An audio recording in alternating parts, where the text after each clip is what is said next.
David Warner has slammed Cricket Australia for their mistreatment during the captaincy ban overturn appeal that Warner had submitted. Warner, in an interview with the Sydney Morning Herald, has put the management on blast for disrespecting him and making him a scapegoat.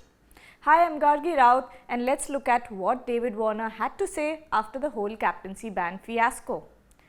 After the 2018 infamous Sandpaper Gate ball tampering scandal took place, Steve Smith and David Warner were banned for a year. Warner was also served a lifetime ban for taking up any leadership role with Cricket Australia. Although there were a few people involved in the incident, Warner and his manager claimed that Warner was cast as the key villain in the incident. After the incident, Warner's manager James Erskine revealed that the foundation of the incident was laid by Cricket Australia officials, who told them to go ahead with ball tampering.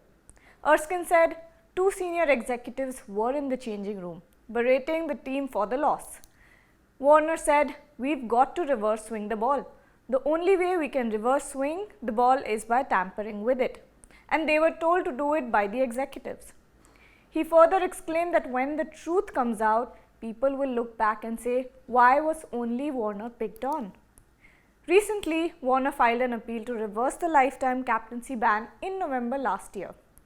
The appeal was made after CA rewrote its code of conduct, where it was restated that players could now review a sanction once they had accepted it. But CA has been widely criticized for the way they handled the appeal. A lot of people came out in support of Warner, including former Australian captain Michael Clarke, who claimed that CA did not put out the whole truth and that more than just 3 people were involved in the controversy. He also called out CA with its inconsistency of punishment. He brought to light how Steve Smith was allowed to take up captaincy again, but Warner wasn't. He stated, "I see it as very inconsistent. I find it very hard to believe it's okay for one but not okay for the other to have a leadership role. I don't know if it's fair to make David Warner the complete scapegoat and say everyone else can go back to normal." When Warner appealed to overturn the captaincy ban, he was told that he would be pleading in front of a 3-member panel and assumed it would be private. Cricket Australia led him on with the very same assumption. But to Warner's surprise, he was told that if he were to plead, he would have to take part in a public hearing. Warner furiously withdrew his appeal, stating that he could not go through public humiliation once again after everything that he and his family went through. And now, Warner has put CA on full blast in his latest interview, claiming that CA wanted to drag the appeal. He stated, "I wanted to put it to bed and they just kept on just dragging it out and not giving answers. No one wanted to be accountable. No one wanted to make a decision.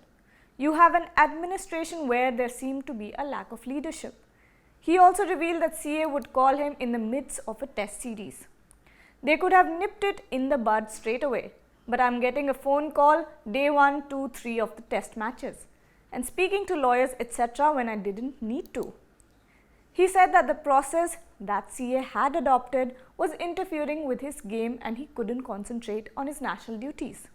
"I actually felt disrespected in the way that I wasn't able to actually have a clear mind to play the game and concentrate on the game. It took 9 months. I was extremely disappointed." What do you think about the whole situation? Do you think Warner was wronged by Cricket Australia? Let me know in the comments. Like, share and subscribe to Sports Today and don't forget to download the Sports Tech app.